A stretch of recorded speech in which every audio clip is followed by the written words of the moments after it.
এরমই হয়।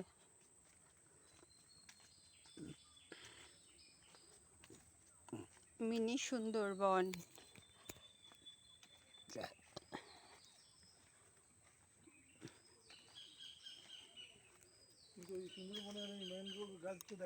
ম্যানগ্রোভ তো দেখা যাচ্ছে না, কিন্তু নারকেল গাছ ভর্তি, যেহেতু নোনা জল, নোনা জায়গার নারকেল ভালো।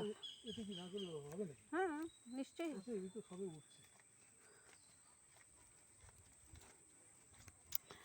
আমরা টাকিতে আছি এখন। আমরা মিনি সুন্দরবনে ঢুকলাম, যেটা গোলপাতার জন্য বিখ্যাত। এখন পর্যন্ত গোলপাতা দেখিনি, তবে সেই কাদামাটি, হ্যাঁ, বিভিন্ন ধরনের গাছ, মেজরিটি হচ্ছে নারকেল গাছ, নারকেল গাছ, আর ওরা বললো গোলপাতা গাছ। এই হলো মিনি সুন্দরবন, প্রচুর গাছ, বেশ ছায়া ছায়া আছে। এই হলো, নিচে জল বয়ে যাচ্ছে।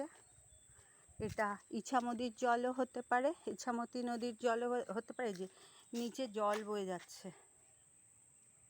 হ্যাঁ, এটা ইছামতি নদীর জলও হতে পারে। আর সমুদ্র, যেহেতু সুন্দরবন বলা হয়েছে মিনি সুন্দরবন, সেহেতু সমুদ্রের জলও খানিকটা নিশ্চয়ই ঢুকেছে, না হলে এত নারকেল গাছ হবে কেন।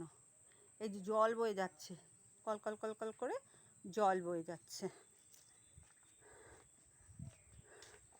এখানে একটা শেড, সবাই বসার জন্য।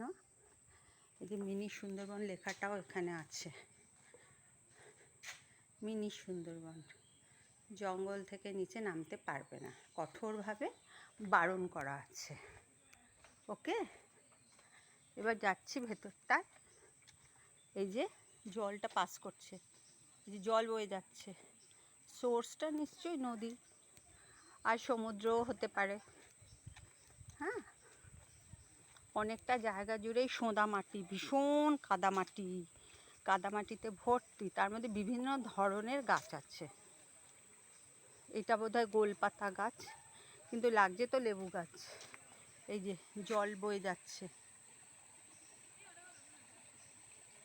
বেশ কলকল আওয়াজও আছে জলের।